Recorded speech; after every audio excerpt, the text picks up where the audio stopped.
లక్ష్యమును జీవమును ఆధారము నీ వాక్యము నా త్రోవకు.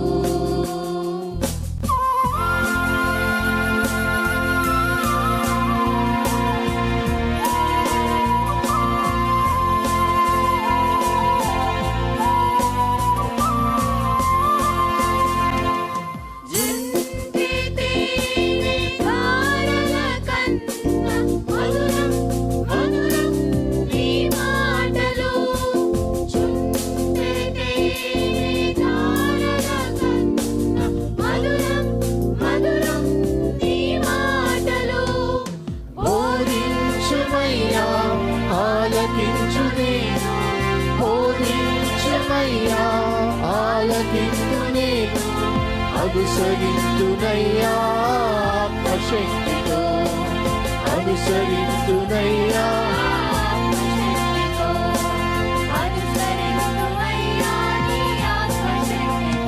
ప్రియమైన సహోదరి సహోదరులకు ప్రభు నామమున శుభములు. దేవుని దయాసంకల్పం చొప్పున ఏర్పాటు చేయబడిన ప్రభుతో ప్రారంభం అనుదిన ధ్యాన కార్యక్రమం క్రీస్తునందల ప్రేమతో మిమ్మల్ని ఆహ్వానించుచున్నాను. జుంటె తేనె ధారల కన్నా మధురమైన వాక్యము మన ప్రాణమును సేదతీరుస్తుంది, మన మార్గమును సరిచేయునది, నిత్యరాజ్యమునకు మనను చేర్చున్నది. దేవుని వాక్యము అటువంటి జీవార్థమైనటువంటి వాక్య ధ్యానం ద్వారా మన దినమును ప్రారంభించుట ఆశీర్వాదకరం. ప్రభుతో ప్రారంభం, తద్వారా ప్రతిక్షణము ఆయన మనతో మన వెంట కాపరిగా పోషకుడిగా ఉండాలని కోరుకుంటూ ప్రార్థనతో ప్రారంభిద్దాం. ఆయన ఆశీస్సులు ఆశీర్వాదములు సదా మనకు తోడైండునుగాక.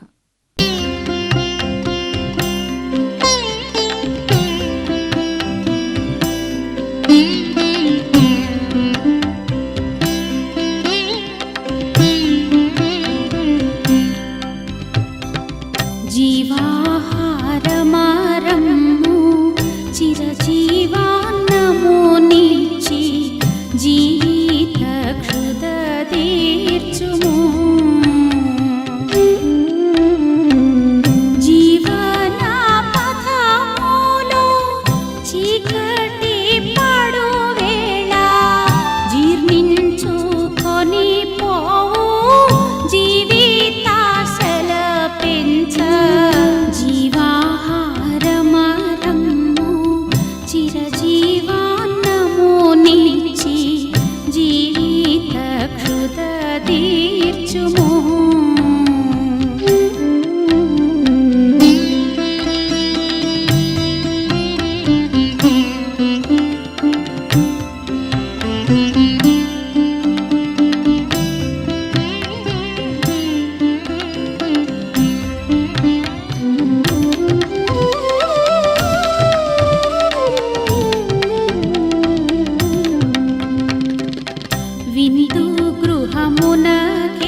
క్రీస్తునందు ప్రియమైన దేవుని ప్రజలారా, మరొక నూతన దినమును దేవుడు మనకు అనుగ్రహించాడు. ప్రభుతో ప్రారంభం అనే ఈ ఆధ్యాత్మిక వర్తమానములు అనుదినము ధ్యానం చేయటకు దేవుడు మనకు అనుగ్రహించిన అవకాశాన్ని బట్టి, ఆసక్తిని బట్టి, ఆశను బట్టి దేవునికి స్తుతులు చెల్లిస్తున్నాను. ఆశగల ప్రాణాన్ని తృప్తిపరిచే దేవుడు మన ఆధ్యాత్మిక ఆకలి తీర్చుటకు ఆయన దినదినము ఆయన ఆహారాన్ని మనకు అందిస్తున్నాడు. గతంలో చెప్పిన రీతిగా ఈ శరీరానికి ప్రతిదిన ఆహారము ఏ రీతిగా అవసరమో, ఆత్మకు కూడా దేవుని వాక్యమనే మన్నా అనుదిన పోషణ అవసరం. మరి భౌతిక శరీరానికి అవసరమైన ఆహారాన్ని కొన్నిసార్లు మనము భుజించిందే భుజిస్తూ ఉంటాం. కానీ అనుదిన ధ్యానానికి అవసరమైన వాక్యాన్ని దేవుడు ప్రతిరోజు ఫ్రెష్ ఫుడ్ మనకు అనుగ్రహిస్తున్నాడు. ఏ దినానికి ఆ దినం అవసరమైన ఆధ్యాత్మిక ఆహారాన్ని ఫ్రెష్గా అందిస్తున్నాడు దేవుడు. ముఖ్యంగా ఈ కీర్తన గ్రంథంలో ఒక్కొక్క కీర్తన ధ్యానం చేస్తుండగా ఆ కీర్తనలోని ఒక్కొక్క వచనాన్ని, ఒక్కొక్కసారి ఒకే వచనాన్ని 2-3 సార్లు అంతటి లోతైన మర్మములు మన ఆధ్యాత్మిక జీవితానికి అవసరమైనవి అని అందిస్తున్నాడు. కాబట్టి రండి, ఆశతో ఆసక్తితో మీరున్నట్లయితే ఆశగల ప్రాణాన్ని తృప్తిపరిచి దేవుడు తృప్తిగల ఆధ్యాత్మిక ఆహారాన్ని వడ్డిస్తాడు. ప్రార్థన చేద్దాం. కృపగల దేవా, దయగల తండ్రి, మీ పాదములకు స్తోత్రము చెల్లిస్తున్నాం నాయన. మీ ఉచితమైన దయా సంకల్పాన్ని బట్టి మమ్మల్ని ప్రేమించి మీరు మాకు అనుగ్రహిస్తున్న అనుదిన ధ్యానాంశములు బట్టి స్తుతులు చెల్లిస్తున్నాం. నేటి ఆహారం కొరకే ఆకలితో మేమున్నాం. మీరే ఆ ఆధ్యాత్మిక మన్నాను వడ్డించమని వేడుకుంటూ, వినగలిగిన చెవులను, గ్రహించగలిగిన మనస్సు మా అందరికీ అనుగ్రహించమని మా రక్షకుడైన యేసు నామమున అడిగి వేడుకుంటున్నాం తండ్రి. ఆమెన్. క్రొత్తగా వచ్చిన లేకపోతే ఆలకిస్తున్న వారికి ఒక చిన్న సూచన. ఈ 21వ కీర్తనలో మొదటి 7 వచనాలు దేవుని పట్ల నమ్మకము కలిగి దేవుని శక్తిని ఆశ్రయించిన వారికి కలిగే ఆశీర్వాదాల పరంపర కనబడుతుంది. 8వ వచనం, మరి దేవుని తృణీకరించిన వారు దేవుడు కనుగొనగలడు, దేవునికి మరుగై ఉన్నది ఏమీ లేదు అంటూ చెప్పి, మరి 9 నుంచి దేవుని ఉగ్రత ఎలా ఉంటుందో, మొదటి 7 వచనాల్లో దేవుని ఆశీర్వాదాలు, 9 నుంచి 12 వరకు దేవుని ఉగ్రత ఎలా ఉంటుందో ఆ విషయాలు మనం జ్ఞాపకం చేసుకుంటే, నిన్నటి దినము 9వ వచన ఆధారంగా అగ్నిగుండము, ఆ ధనవంతుడు లాజరు వృత్తాంతాన్ని మనం జ్ఞాపకం చేసుకున్నాం. ఈ క్రమంలో 10వ వచనం జ్ఞాపకం చేసుకుంటే, భూమి మీద ఉండకుండా వారి గర్భఫలమును నీవు నాశనం చేసేదవు, నరుల్లో ఉండకుండా వారి సంతానం నశింపచేసేదవు. ఈ వచనం మరి వీలైతే మిగతా 2 వచనాలు కూడా మరి ధ్యానం చేద్దాం. సో దేవుని ఉగ్రత కేవలము మనము చేసిన అపరాధములకు మనము మాత్రమే కాకుండా, మన గర్భములోంచి జన్మించి మన రక్తాన్ని పంచుకొని మన అలవాట్లు అనవాళ్ళు కలిగిన వారికి కూడా అవి వర్తింప చేయబడతాయి. గత ఆదివారం నాడు ఒక మాట నేను చెప్పాను. మనము హవ్వ రక్తాన్ని పంచుకొని పుట్టాము, ఆదాము హవ్వల రక్తాన్ని పంచుకొని పుట్టాము. కాబట్టి వారి పోలికలు మాత్రమే కాకుండా వారి అలవాట్లు, ఆలోచన విధానాలు మన జీన్స్లో ఉన్నాయి. డిఎన్ఏ మన డిఎన్ఏలో ఉన్నాయి అవి. కాబట్టి తప్పు చేయకుండా, పాపము చేయకుండా, అపరాధం చేయకుండా మనల్ని మనము ఆపుకోలేని దౌర్భాగ్యకరమైన జన్మ మనది. కాబట్టి అటువంటి వారికి దేవుడు తన కుమారుని యేసుక్రీస్తు ద్వారా అనుగ్రహించిన వరం ఏంటంటే, క్రీస్తు రక్తాన్ని పంచుకొని పుట్టడానికి నూతన జన్మ అనుభవాన్ని ఇచ్చాడు. కొత్త జన్మ. పాత ఆదాము సంబంధమైన జన్మలో నుంచి క్రీస్తునందలి నూతన జన్మ అనుభవం కొరకు సిలువలో ఆయన రక్తాన్ని ధారపోసి మనల్ని కొన్నాడు, కన్నాడు కూడా. సో ఈ new birth means a new beginning in Christ. క్రీస్తులో నూతన ప్రారంభం, నూతన జన్మ అంటే పాత జన్మ ద్వారా కలిగిన ఆ అలవాట్లు కానీ ఆ ఆలోచన విధానం నుంచి బయటకు వచ్చి నూతన జన్మ ద్వారా క్రీస్తులో మనము ఉద్భవించి ఆ క్రీస్తు ద్వారా కలిగిన నూతనత్వాన్ని, నూతన అలవాట్లను, ఆలోచన విధానాన్ని అలవర్చుకొని నూతన జన్మ అనుభవం ద్వారా నిత్యరాజ్య ప్రవేశం కొరకు దేవుడు మనల్ని సిద్ధపరిచే ఒక జీవిత ప్రభావం అది. కాబట్టి ఇక్కడ వ్రాయబడ్డ మాట, భూమి మీద ఉండకుండా వారి గర్భఫలము నీవు నాశనం చేయొద్దంటే, ఆ గర్భఫలాల్లో ఎవరైతే ఆ ఆదాము అవ్వల ద్వారా సంభవించబడిన ఆ DNA కలిగి ఆ తిరుగుబాటు స్వభావం కలిగి ఉంటారో, ఆజ్ఞాతిక్రమం పాపం, పాపంలో వచ్చే జీతం మరణం. ఈ సమయంలో ఒక ఎగ్జాంపుల్ నేను చెప్పాలనుకుంటాను. పాత నిబంధన గ్రంథంలో రాజుల చరిత్ర చూసుకుంటే, ఇశ్రాయేలు జనాంగాన్ని పాలించిన ప్రథమ రాజు సౌలు తిరుగుబాటు చేశాడు, తృణీకరించబడ్డాడు. సౌలు కుటుంబంతా కూడా ఆ గర్భఫలాలు. తర్వాత దావీదు వచ్చాడు, దావీదు తర్వాత సొలొమోను వచ్చాడు.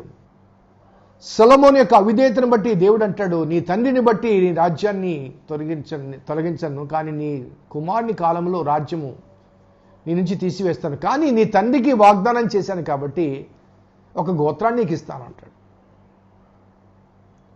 సో రాజ్యము విభజించబడుతుంది. 10 గోత్రాలు ఇశ్రాయేలు రాజ్యంగా, 2 గోత్రాలు యూదా రాజ్యంగా మార్చబడతాయి.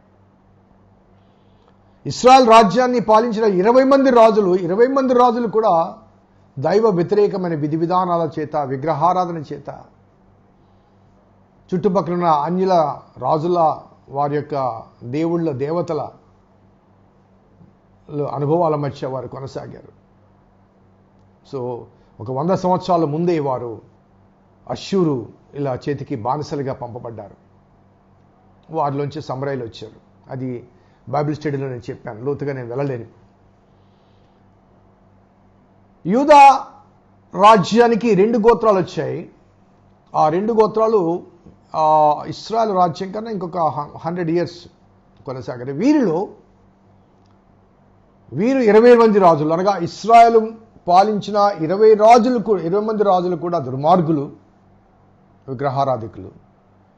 యూదా రాజులలో 9 మంది రాజులు, అనగా 20 మంది రాజుల్లో 19 మంది రాజులు, ఒక రాణి.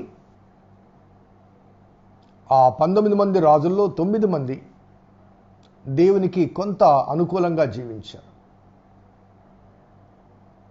ఆ అనుకూలంగా జీవించిన వారిని బట్టి, అనగా దావీదులోంచి వచ్చినప్పటికీ కూడా కొంతమంది దేవునికి వ్యతిరేకంగా ఉన్నారు, కొంతమంది దేవునికి అనుకూలంగా ఉన్నారు.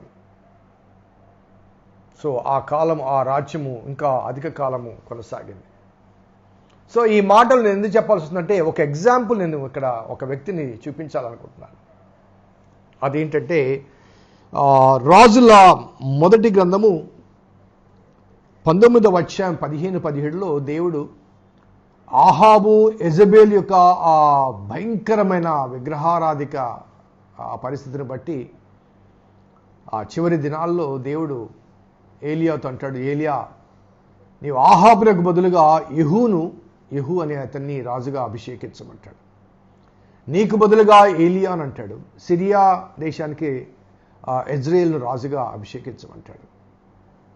కారణాలు తెలియదు, కానీ ఏలియా ఆ పని చేయడు. కేవలము తన ప్లేస్లో ఎలీషాను మాత్రమే ఇచ్చేస్తాడు. మిగతా రాజులను, సిరియా రాజును కానీ ఇశ్రాయేల్ రాజును కానీ అభిషేకించడంలో ఏలియా మిన్నకుంటాడు. కారణాలు మనకు తెలియదు. ఆ తర్వాత కాలంలో 2 Kings 9th chapterలో ఎలీషా తాను కూడా స్వయంగా కాకుండా తన శిష్యుని పంపించి 9:1 యెహూను అనే సైన్యాధ్యక్షుని రాజుగా చేస్తాడు. ఆ సైన్యాధ్యక్షుడు రాజుగా పట్టాభిషేకం చేసిన మొట్టమొదటిగా 9వ అధ్యాయం 10వ వచనంలో యెజబెల్ను చంపేస్తాడు. అనగా యెజబెల్ చావటానికి అతని కారణం. పైనుంచి కింద పడేస్తే ఆ ముక్కలు చెక్కలు అవుతుంది, కుక్కలు నాకుతాయి. అది దేవుడు అనుగ్రహించే శాపం. సో ఆ క్రియను జరిగించింది దేవుడు యెహూను ఆ కాలంలో ఎన్నుకున్నాడు. కేవలం అహాబు మాత్రం చావడమే కాకుండా యెజబెల్ చావడం మాత్రం కాకుండా ఆ తర్వాత కాలంలో 10:7 70 మంది రాజకుమారులను యెహూ చంపిస్తాడు. 70 చిల్డ్రన్ ఆఫ్ కింగ్, అహాబు రాజకుమారులు. అదేవిధంగా 10:24-25 ఆ బయలుదేవత అనుచరులందరినీ కూడా మొట్టబెడతాడు. సో ఈ రీతిగా దేవుడు ఆ యెహూను ఎన్నుకున్నాడు. కానీ దురదృష్టం ఏంటంటే ఆ తర్వాత కాలంలో యెహూ కూడా విగ్రహారాధికుడు అవుతాడు. చెప్పాను కదండి, వీరందరూ ఇశ్రాయేల్ రాజులు. కొంతకాలం దేవునికి అనుకూలంగా ఉన్నప్పటికీ ఆ తర్వాత కాలంలో గర్వించారు, దేవునికి దూరమయ్యారు, దేవుని దృష్టిలో ఘోరమైన పాపులయ్యారు. కాబట్టి అహాబును బట్టి అహాబు యెజబెలు ఆ దంపతులను బట్టి వారి కుమారులు 70 మంది కూడా సంహరించబడతారు. ఒకవేళ వారిలో ఎవరైనా దేవునికి అనుకూలంగా ఉన్నట్లయితే దేవుడు ఏ రీతిగా అయితే ఆ కుమారులను రాజులుగా నియమించాడో ఆ రీతిగా నియమించి ఉండేవాడేమో. కానీ 70 మంది కూడా సంహరించబడటానికి గల కారణం అంటే వారు కూడా ఆ యెజబెలు అహాబు రక్తాన్ని పంచుకొని వారి అలవాట్లు ఆలోచన విధానాన్ని పంచుకొని పుట్టారు కాబట్టి. సో మన యొక్క దైవ వ్యతిరేకమైన విధి విధానాలు కానీ లేకపోతే భయభక్తులు లేని జీవితం కానీ అది మన బిడ్డలకు శాపంగా మారే అవకాశం ఉంది. నీవు ఆలయానికి వెళ్ళడానికి ఆరాధించడానికి నీవు మనస్కరించకపోతే నీ బిడ్డలు మాత్రమే వెళ్ళమని బలవంతం చేస్తే వారెందుకు వెళ్తారండి? వెళ్ళినా వారు దేవుని ఆలయంలో భక్తి శ్రద్ధలతో కూర్చుంటారా? భక్తితో ఆలకిస్తారా? కుటుంబాలుగా ఆలయానికి వెళ్ళి పక్కనే బిడ్డలను కూర్చోబెట్టుకొని వాక్యము చెబుతున్నప్పుడు ఆలకించమని వారికి మా సహాయం చేయడం కానీ లేకపోతే సండే స్కూల్ పంపించడం కానీ దేవుని స్తుతించడం ఆరాధించడంలో వారికి తరబితునివ్వడం కానీ ప్రార్థించడానికి అలవాటు చేయడం కానీ. సో మనకు లేని ఆ అలవాట్లు ఆలోచనలు మన బిడ్డలు కలిగి ఉండాలంటే కష్టం. మనము దేవుని ప్రేమించకుండా బిడ్డలు ప్రేమించండి అంటే ప్రేమించరు కదా. మనము దేవుని ఆరాధించకుండా మన బిడ్డల్ని ఆరాధించమంటే ఆరాధిస్తారా? ఒక తండ్రిగా ఒక తల్లిగా మనము ఆలోచించాలి. ఆధ్యాత్మిక క్రమశిక్షణలు నీవు నేను లేనప్పుడు మన బిడ్డలు ఎలా ఉంటారు? కాబట్టి ఆలోచించాలి. సో ఇక్కడ రాయబడ్డ మాట చాలా భయం వేస్తుంది, బాధ వేస్తుంది కూడా. భూమి మీద ఉండకుండా వారి గర్భఫలం నీవు నాశనం చేయదువు, నరుల్లో ఉండకుండా వారి సంతానం నశింపచేసేదువు. ఎవరైతే దేవుని తృణీకరించారో, దేవుని ద్వేషించారో, దేవునికి శత్రువులుగా ఉన్నారో వారిని బట్టి వారి గర్భాన జన్మించిన వారు కూడా భూమి మీద ఉండకుండా మరి నశింప చేస్తావు, వారి గర్భఫలాన్ని నాశనం చేస్తావు. ఒకసారి ఆలోచించాలి. మీ గురించి మాత్రమే కాదు, మీ బిడ్డల గురించి కూడా ఆలోచించాలి. యేసుప్రభువు వారు శిలువ సమయంలో ఒక మాట అంటాడు, అమలారా నా నిమిత్తం ఏడవద్దు, మీ గురించి మీ బిడ్డల గురించి ఏడవండి అంటాడు. పశ్చాత్తాపం లేని మీ గురించి, పరితాపం లేని మీ బిడ్డల గురించి మీరు ఏడవండి అంటాడు. నేను ఆలయంలో ఎప్పుడు చెప్తుంటాను, మనం చెప్పాను కదా ధనవంతుడు లాజరు వృత్తాంతంలో, ఆ అగ్నికీళ్ల మీద కాల్చబడుతున్న ఆ ధనవంతుడికి ఆ అబ్రహాము రొమ్మున ఆనుకున్న లాజరును గుర్తుపెట్టాడండి. అలాగే అతనికి జ్ఞాపకం వచ్చింది, తన సోదరులకు జ్ఞాపకం వచ్చారు. సో జ్ఞాపకాలు ఉంటాయడ. ఈ క్రమంలో ఒకసారి ఆలోచించండి, ఒకవేళ నీవు భక్తి కలిగిన వాడిగా లేకపోతే భయభక్తులు కలిగిన దానగా ఉండి నీవు అబ్రహాము రొమ్మున కూర్చుంటే నీ భర్త నీ బిడ్డలు ఆ ధనవంతుని స్థానంలో అగ్నికిళ్ల మధ్య ఉంటుంటే ఎలా ఉంటుంది? ఒకవేళ నీ భర్త అబ్రహాము రొమ్మున ఉండి నీవు అగ్నికిళ్ల మధ్య ఎలా ఉంటుంది చెప్పండి? అందరూ కూడా అబ్రహాము రొమ్మున ఉండాలని కోరుకుంటే, నిజంగా నీ భర్తను నువ్వు ప్రేమిస్తే నీ భర్తను ప్రభు కొరకు రక్షించుకో. నిజంగా నీ భార్యను ప్రేమిస్తే ప్రభు కొరకు నువ్వు స్వాధీనపరచుకో. నిజంగా నీవు బిడ్డలను ప్రేమిస్తే భౌతిక సంబంధమైన ఆస్తుల ఐశ్వర్యాలు కాదు, దేవుణ్ణి నువ్వు. ఎందుకంటే రేపటి కాలంలో నీవు అబ్రహాము రొమ్మున ఉంటావేమో, నీ బిడ్డలు అగ్నికిళ్ల మధ్య ఉంటే అది భయంకరమైన దృశ్యం, భరించలేని దృశ్యం. అది నిజంగా ప్రేమిస్తున్నావా నీ బిడ్డల్ని? నీ సంతానము నశించిపోయే ఆ అనుభవాల్లోంచి, రక్షించబడే అనుభవాల్లోనికి నీ బిడ్డలు రావాలని నీవు కోరుకున్నట్లయితే నిజంగా నీ బిడ్డలను నువ్వు ప్రేమించినట్లే. నీ బిడ్డల పట్ల, వారి రక్షణ పట్ల శ్రద్ధ కలిగి ఉండాలి. ఎందుకంటే నీకు అనుగ్రహించిన బిడ్డల విషయంలో నీవు దేవునికి లెక్క చెప్పాలి. ఒకవేళ వారు దైవ వ్యతిరేకులుగా పెరిగి పెద్దవారే, దానికి కారణం నువ్వు. కాబట్టి నీవు ఎంత భయభక్తులుగా ఉన్నావని నీవు భావించినా నీ బిడ్డల నాశనానికి నీవు కారణమయ్యావు. కాబట్టి నీవు కూడా నరకానికి వెళ్ళే అవకాశాలు ఉంటాయి. ఒకసారి ఆలోచించుకోవాలి. మన కుటుంబాల గురించి మనము శ్రద్ధ కలిగి ఉండాలి. ప్రార్థన చేద్దాం. కృపగల దేవా, దయగల తండ్రి, మీ పాదములకు స్తోత్రము చెల్లిస్తున్నాం నాయన. నీ ఉచితమైన దయా సంకల్పాన్ని బట్టి మమ్మల్ని ప్రేమించి మీరు మాకు అనుగ్రహిస్తున్న హెచ్చరికలు ప్రభా నిజంగా భయం వేస్తుంది. అటువంటి నిర్లక్ష్య అనుభవాల మధ్య నాశనాన్ని మేము పొందుతున్నామేమో. ఆ నిర్లక్ష్యతలోంచి నిరీక్షణలోనికి రాగలిగే అనుభవాన్ని మాకు అనుగ్రహించమని వేడుకుంటూ, మాలో నీవు కోరిన జీవిత పరివర్తన నాలో, నా కుటుంబంలోని ప్రతి వ్యక్తిలో కలుగునట్లుగా మీ సహాయం దయచేయమని మా రక్షకుడైన యేసు నామమున అడిగి వేడుకొంచున్నాం తండ్రి. ఆమెన్. తండ్రి, కుమార, పరిశుద్ధాత్మ త్రియేక దేవుని దీవెన ఈ వాక్యం విన్న బిడ్డలకు, వాక్యాభిలాషులకు సదా తోడేండును గాక. ఆమెన్. God bless you. దేవుడిని దీవించును గాక.